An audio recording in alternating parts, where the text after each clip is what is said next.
I love being in the industry. I love moving freight. I love talking to people because the people in the industry are the really salt of the earth people. Yeah. Just good, down to earth, grounded people. We want to enjoy the industry we're going to spend our careers in. There's enough opportunities in life to be miserable. We don't want our jobs to Right. add to that. So I think a lot of people who have been a part of these larger organizations, who have learned what to do and what not to do, they're the ones who are starting these companies. They're the ones who are going out and changing the conversation. They're on podcasts, running podcasts, trying to change the conversation. Everyone is in the same boat, and I think if we can all just come together on the main issues, I have every optimism that we will change the course of the industry for the better.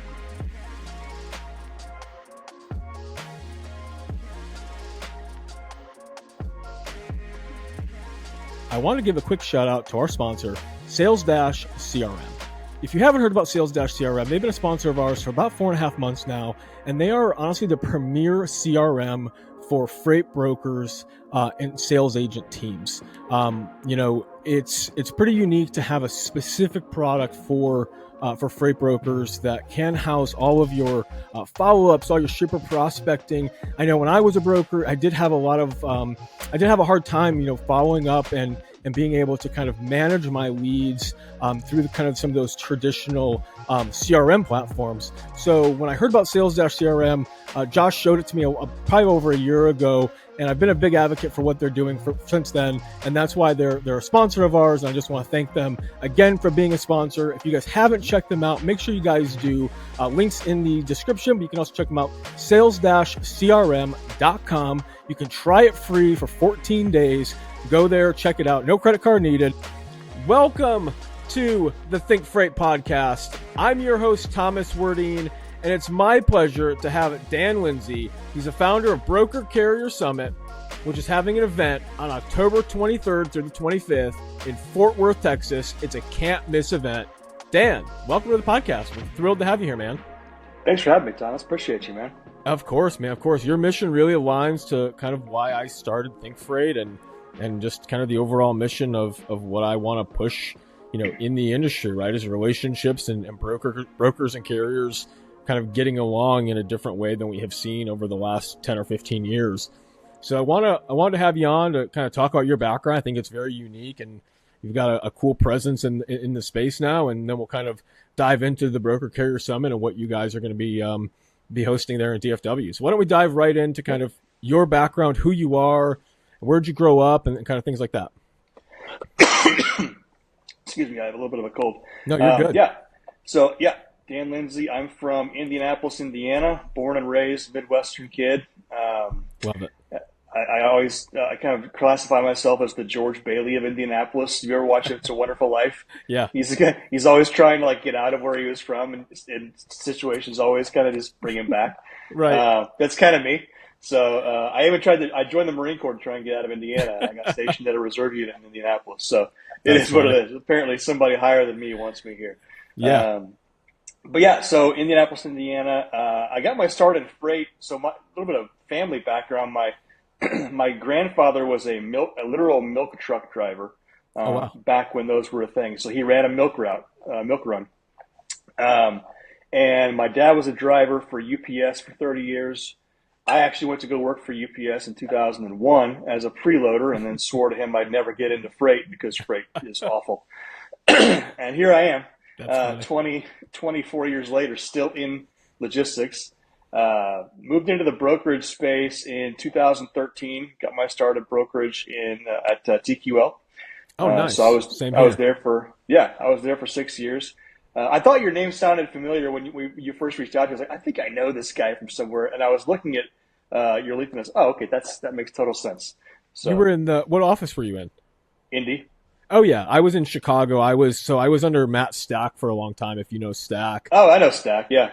Yeah, I was in his group for a long time. And then he left and went to Australia. So I went through kind of that period where I was transitioning from Stack to a new GSM.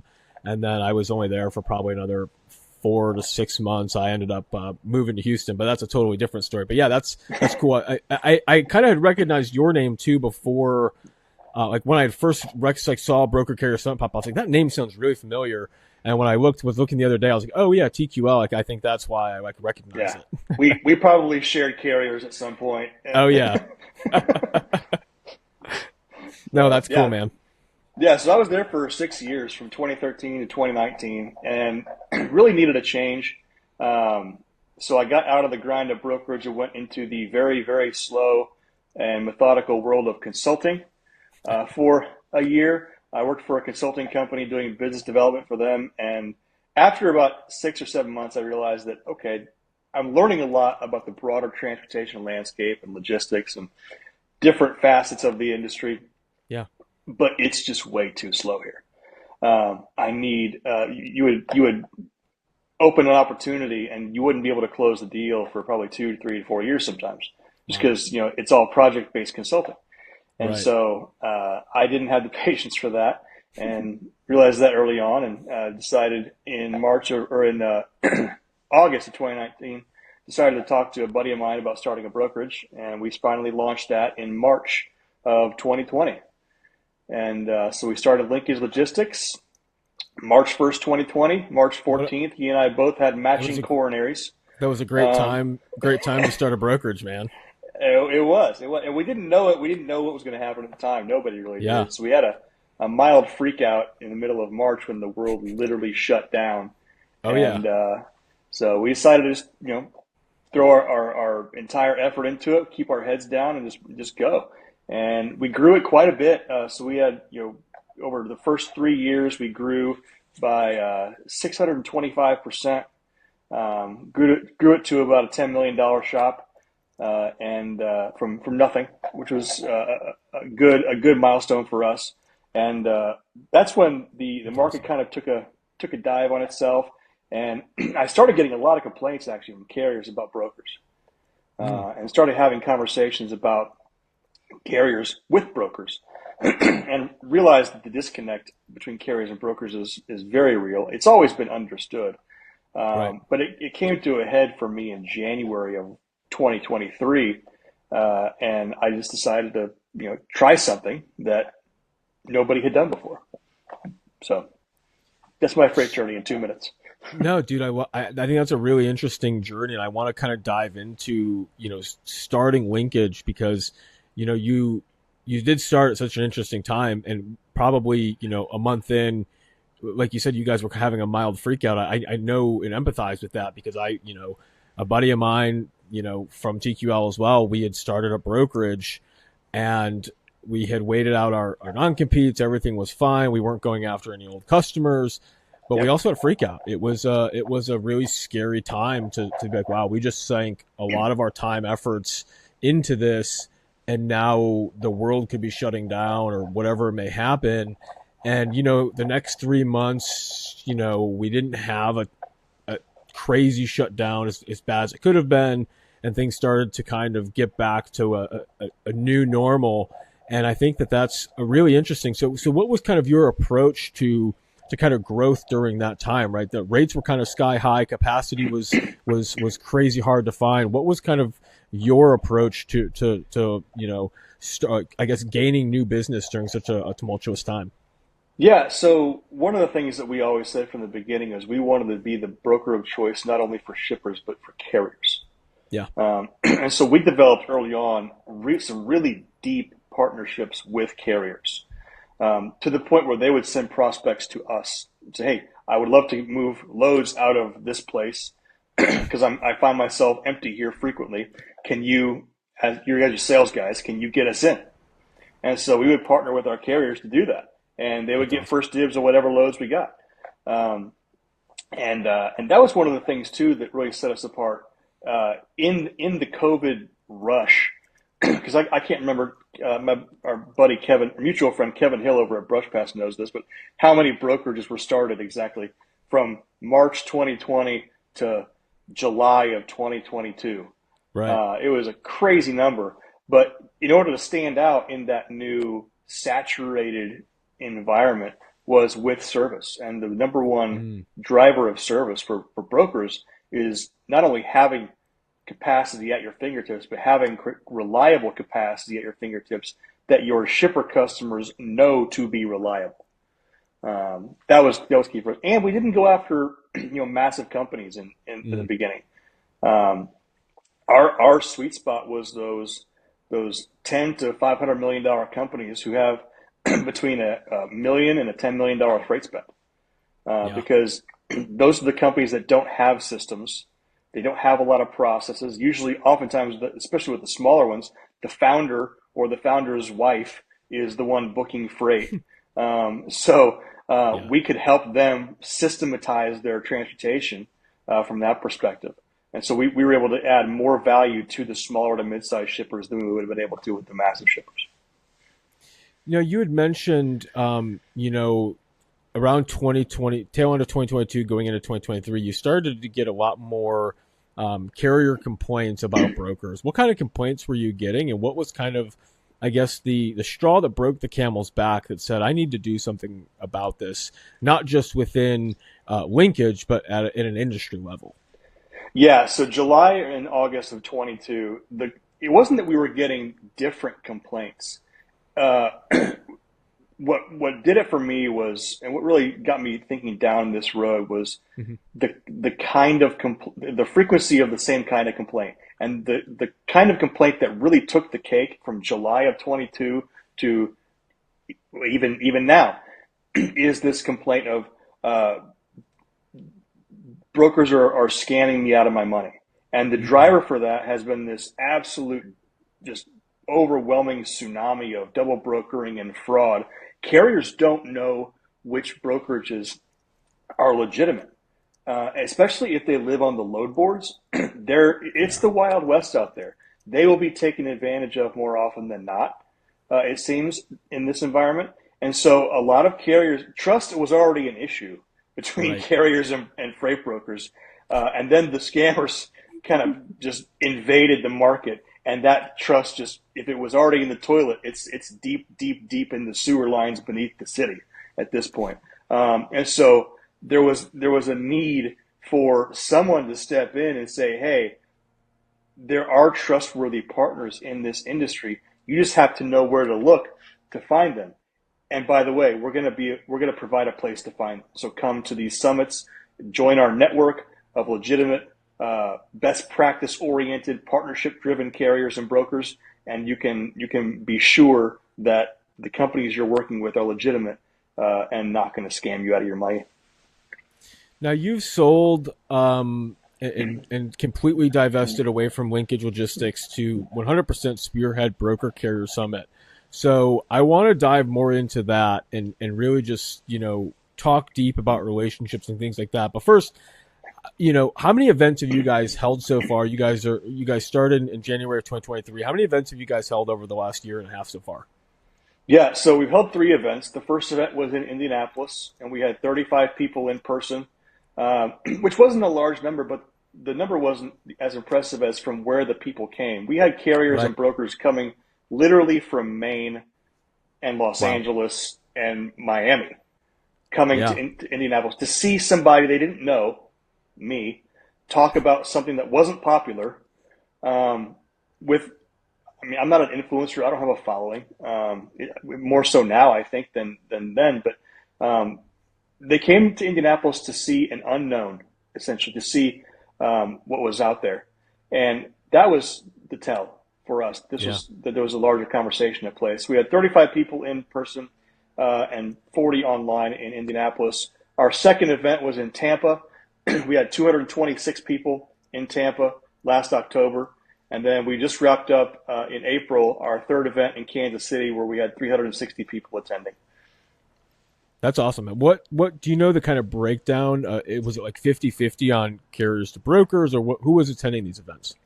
Yeah, so it's around 40 to 45% brokers and carriers, depending on which event we're talking about. So in Tampa, there were more carriers than brokers. In Kansas City, there were actually more brokers than carriers. Ideally, what I think we're trying to get to, what we'd love to get to, is a 2-to-1 carrier-broker ratio, where we have twice as many carriers as brokers attending. So we're really driving that in our promotions. We reduced our cost to carriers by quite a bit. We want carriers to come. We know it's more expensive for them to take a truck off the road for 3 days. So we're rolling out options like day passes and learning labs to get them in, just so they can, again, so they can see the more honorable, legitimate players in the game. Yeah, I was going to ask you because I see a lot of chatter online about a lot of these events, and especially from the carrier side, is how tough it is to break away for 1, 2, 3 days, especially in this market, to take your truck offline and to not move freight. So it's nice that you guys are helping, provide some of those extra steps, making it a little bit cheaper for carriers to come, making it, a little bit easier for them to kind of have some of those key takeaways that maybe they're looking for to help, drive new revenue or just new ideas for their business, right? Yeah, exactly. Because again, it is. You take a truck off the road for a week, essentially, you're losing between 5 and 10 grand, depending on the type of freight you're used to moving, the area you're used to moving out of, the frequency of the loads you move. I mean, you're losing quite a bit of money, and so we want to make sure that it's worth their time to attend one of these. Why is it so important for you guys to have kind of that 2-to-1 carrier broker ratio? Because I think brokers have a lot of ground to make up. One of the things that we say internally all the time is you have to own your own T, right? You have to own your own stuff, own your crap. And brokers have a lot of blame in the area of the deterioration of broker carrier relationships. And so we want as many carriers as possible to, again, come and see the legitimate, best practice oriented, partnership focused players in the industry, so that they know who they can trust. And as many carriers as are out there that know who they can trust and know that ABC brokerage is legitimate and they're not going to screw you over. And if they do, they're going to get a call from Dan Lindsey. Then that's going to be that's good for the industry. Also, it's really hard to with a 1-to-1 carrier broker ratio to identify or to match rather loads with capacity. So one of the things we rolled out in Kansas City was a luncheon lanes networking opportunity for carriers and brokers who run similar freight to sit at the same tables in the same section. So if you run van freight as a broker or as a carrier, you sit in the van freight room for lunch and you talk about lane opportunities and capacity availability with each other. The more people we can get into a room on the carrier side, I think the more valuable that's going to bring to the brokers. Also, the more carriers get exposed to these brokers and have conversations. There's almost 400,000 carriers in the U.S. and 25,000 brokerages, and so there's a lot more carriers out there that need freight. So I think that would be a good thing. Relationships are such an important part of this industry, but when we get into these down cycles, these bull markets, and we tend to brokers and carriers both tend to get away from their relationships and chase on the carrier side the highest paying freight, and on the broker side the cheapest carrier possible. Why do you think that is, and how can we kind of change that conversation to just being fully relationship driven for some of these lanes and some of these overall market share, right? I think overall, when I was a broker, Dan, I was fully committed to just building relationships, because it made me feel better sleeping at night when I had produce on the road, knowing that I've ran 150 loads with XYZ carrier, and I'm only going to get a call if something is a tremendous emergency or something is really messed up. But they know the customer, they know the lane, they know how to handle things. So why aren't more carriers and brokers taking advantage of partnerships and relationships? There's a lot of answers to that question. I think freight has moved into more of a transactional, commoditized industry by a lot over the last 10 years. COVID did nothing but exaggerate that. You had a lot of carriers and a lot of brokers, again, coming into the industry, and a lot of people coming into the industry at its peak, mid-COVID, thinking that was normal, right? And so I think a lot of people who are chasing the highest dollar amount for loads or for or lowest amount of rate for a truck. I think they're caught in this idea that everything should be like it was in 2021. And not only are they wanting that to be the case, but if you started your company, especially as a trucking company, in 2021, 2022, you went out and bought 5 or 10 trucks, your cost structure is hosed from the beginning. So you not only want that higher rated load, you need that to operate, because you have truck payments that are 2 or 3 times what they would have been had you started your trucking company 2 or 3 years prior. So there's a lot of factors that play into that. I think one of the things too, especially during COVID, when it comes to the relationship piece, meeting people in person became virtually impossible. Right. Even when it came to events and conferences and trade shows, it became impossible because everything was shut down. And so relationships then became commoditized. They became transactional. They became like this over Zoom, right. Or over the phone or over email. So I think there's a lot of things that have happened in the last 5 to 6 years that have just eroded away the necessity, for interpersonal connection and relationships, and we need to get that back. It can be really tough for smaller carriers and newer carriers out there. I see it all the time where a company driver for 5, 6, 10 years goes off on his own and really struggles the first 6 months to a year because they don't have an MC that's aged. They don't have some of those factors now that in this market, especially with a lot of double brokers and bad actors in the space, that we're seeing a lot of brokers just saying, hey, if you have under 6 months of authority, we're not gonna onboard you. Yeah. How does Broker Carrier Summit address maybe some of those issues? And I guess it's maybe just putting a face to the truck and not knowing for 100% certainty that this person isn't gonna scam me or be fraudulent, right? Yeah, well, that is the key, is those face-to-face interactions. If you have a relationship with somebody and you've literally sat across the table from this person and talked freight for 2 days, right? You're much less likely to be scammed by that person for a multitude of reasons. One, you both invested money and time to go to an event that is specifically geared toward weeding out bad actors. Right.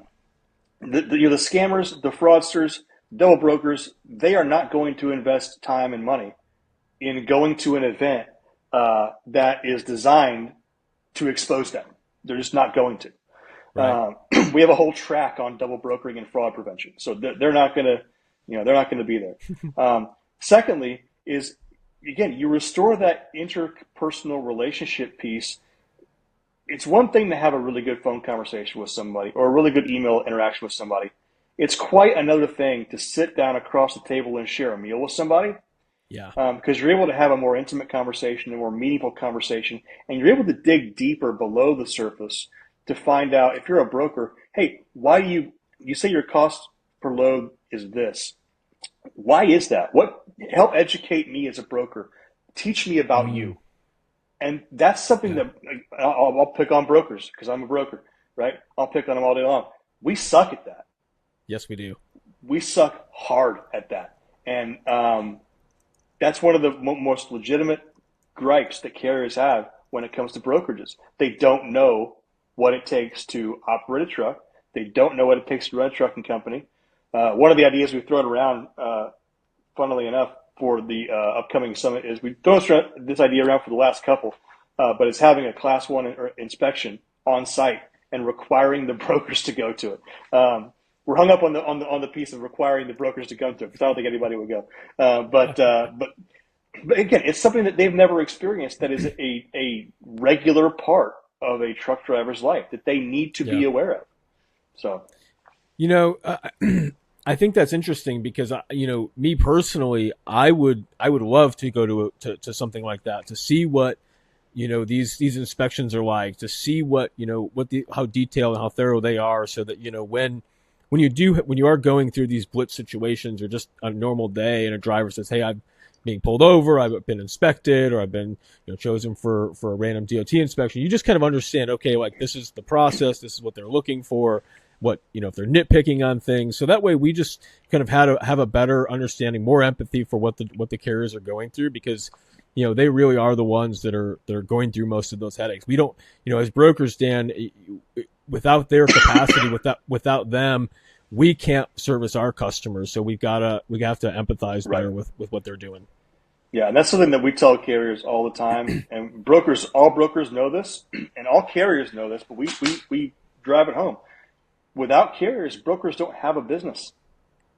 Yeah, we don't. So we need carriers. And the converse, the opposite is also true. Without brokers, a majority of these smaller to mid-sized carriers who live on the load boards, they don't have a business either. So we need each other in very existential ways. So, yeah, I completely agree, and I think that there needs to be carriers and brokers alike. And I'll actually say brokers and carriers alike, because I think that brokers should be first in mind of this. But I think that we've gotten away from it. I think this is kind of the only industry that I've been in to where the carrier and the broker relationship is it's very transactional. It's not like a customer relationship, and that's where I think that I've always really gotten confused about that, because it's just like I always tried to treat my carriers the same way as I treat my shippers, because like you said, I can't move freight without them, and I need my shippers as well. So they're both my customers in essence, and I've got to make sure that they're both treated well. Like I said, I don't want to have to go find new shipping partners for all these lanes. I want to just keep carriers happy, keep them running, and actually service my customers well. Yeah, exactly. This is the only industry that I've been in where it seems like treating your customers like crap is the norm. Yeah. Which is so wild. It's like, oh, I get cussed out by my carriers every day, or I call my broker and I cuss them out every day. Why do you do that? One, and two, why do they tolerate it? I think we've grown to, understand that that's just table stakes anymore. And I think people are really tired of that. One of the things that I find really interesting is the number of young people or younger people who have gone to work for these larger carriers or larger brokerages, and they've seen, and they've learned what I say all the time, the good, the bad, and the ugly. And they really have an opportunity to change the conversation. And many of them want to, because I love logistics. I love being in the industry. I love moving freight. I love talking to people, because the people in the industry are the really salt of the earth people. Yeah. Just good, down to earth, grounded people. We want to enjoy the industry we're going to spend our careers in. There's enough opportunities in life to be miserable. We don't want our jobs to add to that. So I think a lot of people who have been a part of these larger organizations, who have learned what to do and what not to do, they're the ones who are starting these companies. They're the ones who are going out and changing the conversation. They're on podcasts, running podcasts, trying to change the conversation. Everyone is in the same boat. And I think if we can all just come together on the main issues, I have every optimism that we will change the course of the industry for the better. I am too, Dan. I'm very, very bullish on what change is coming in the future. I want to ask, what are some of the I know that not everything is probably finalized yet for the next Broker Carrier Summit, but what are some of the topics that that are going to be discussed, and some of those really top of mind things that are going to be being discussed at the next event? Yeah, so we're going to have the agenda finalized by August 9th. That is the goal. Hopefully sooner. But what I know is going to be discussed is the topic of fraud and double brokering. Until that goes away, that's going to be a cornerstone of our content offering. So fraud and double brokering, carrier and broker vetting, and why that's important. We're going to have a finance track to learn, so carriers and brokers can both learn the value and the reasons why carriers and brokers opt for factoring, the value that factoring companies bring, what tools are out there. We're also going to have, some learning labs on the first day that are focused on winning freight. So we have 2 that are confirmed right now. One is going to be given by Hector Rodriguez, talking about winning Mexican freight, because Mexican freight is a growing sector of our industry. And so winning Mexican freight with Hector. And then Melanie Patterson, an absolute rock star. She's fantastic. Going to be talking about winning government contracts. And these learning labs are going to be deep dives into this. So I think Melanie's going to be 3 hours long. But going through this, the procurement process for the government and saying, hey, this is how you navigate this. So that's just a sampling. We're going to have some really great keynotes. I'm not at liberty to say who is going to be keynoting at this time, but we will be rolling those out in the next month or so, as well as networking opportunities. One of the things that I'm personally really excited about is our opening welcome reception is going to be a speed networking, speed dating event, where if you get 3 minutes to pitch, to give your elevator pitch if you're a broker, to carriers, if you're a carrier, to brokers, if you're a factoring company or a TMS system, to brokers or carriers. And everyone's going to get a chance to meet as many people as possible in that first 2.5 hours of the event on Wednesday, the 23rd. So again, the summits themselves are marked by 2 words. I say this at every event: intentionality and authenticity. Everything we do is on purpose. Yeah. And even the hard conversations that we have are had on purpose because they need to happen. And everything is done with the authentic idea that we're here to help. We're here to help carriers. We're here to help brokers. We're here to help everyone in the industry. We want the summit, the Broker Carrier Summit, to be a brand elevator for everyone involved. I love that, Dan. And just touching on what you said, it's no one likes to be uncomfortable, right? But having those tough conversations, having those uncomfortable conversations is where we all grow. It's where we all learn. It's where we all can understand each other from a real perspective. And I think that, sometimes some of the things that are said to brokers on the phone, to carriers on the phone, I tend to say that you wouldn't say that to someone if you were face to face with them, right?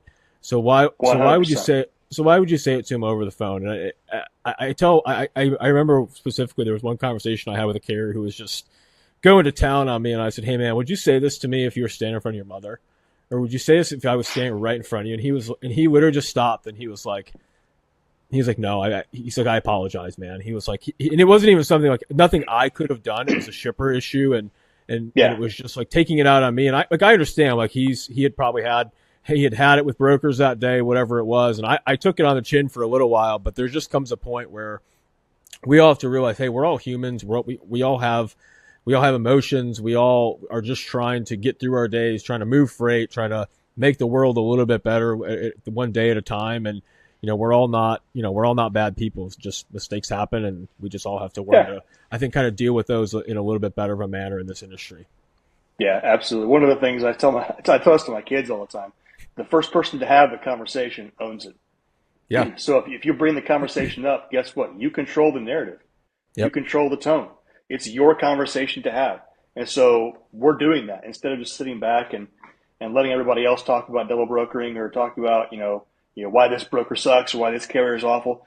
We're going to reclaim the conversation, and we're going to have those conversations, and hopefully in productive ways. So I love it, Dan. I have one more quick question for you before I let you hop, but I think this is a fun one and can be a little bit interesting. So what are you most bullish on for the rest of the year? We've talked a lot about some of these tougher conversations and a lot of relationship building, but what are you most bullish on? I think there's a lot to be excited about. I think there is too. And I think the hidden gem in all of the rest of the year is going to be consolidation. Honestly, and it sounds horrible to say that because companies are going to get absorbed. A lot of them are going to go out of business. But if you want to remain in the industry, there will be ample opportunity for you to remain in the industry. But the companies that emerge from this market are going to be, I think, stronger, more efficiently set up. Their processes and their systems are going to be well vetted during the downturn. And I think the logistics industry, brokers and carriers, will come out of this prolonged environment. I don't know how we don't come out better. So that's what I'm really excited about. Dan, I'm really excited about, honestly, the same. I think there is going to be a ton of consolidation, a ton of M&A over the next 6 to 18 months. But I think we're starting to get kind of on that right trend of seeing rates kind of go back up in a positive direction in some of these produce areas and some of these other lanes. So I think things are gonna start coming back up. And like you said, the companies who are able to weather the storm, stay in business, they're gonna come out the other side and be a lot stronger and have a lot more momentum going forward. Yeah, absolutely. Dan, I really appreciate you coming on, taking the time out of your day. If the audience wants to learn more, get in touch, or they want to come to the Broker Carrier Summit, how can they find you guys, and how can they get some tickets?